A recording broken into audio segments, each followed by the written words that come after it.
Nearly all homebrewing kits come with instructions, and generally those instructions have timelines.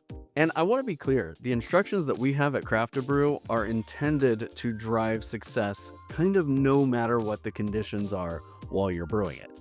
So we give you ample time between steps to make sure that the yeast has really done what it needs to do as far as fermenting, cleaning up after itself, and flocculating out.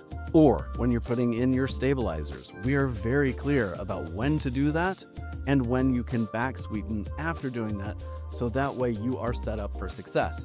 However, all that said, yeast is a living organism and we can't always trust that we're going to hit the timelines that our instructions say.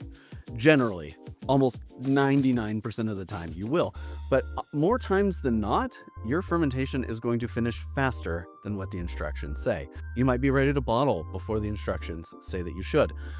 But as a beginner, what I would like to tell you is follow the instructions.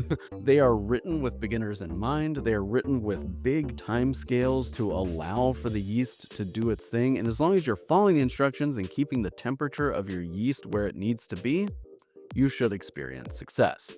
Now, as you get more advanced, you're going to be using refractometers, hydrometers, things like that to measure the progress of fermentation, because you can't really see progress. You might think so when you see the bubbles coming up through the airlock, bubbles rising along the edges of the carboy, but that is just kind of a sign that something might be happening. Using a tool like a refractometer or hydrometer tells you what's happening in there. So none of this is to tell you to just throw out your instruction booklet.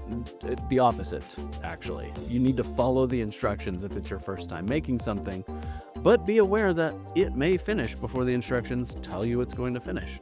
And that would be okay. Again, yeast can be unpredictable in certain circumstances, and so it's okay to just ride out that extra time in the instructions to make sure you've hit every step of your fermentation journey.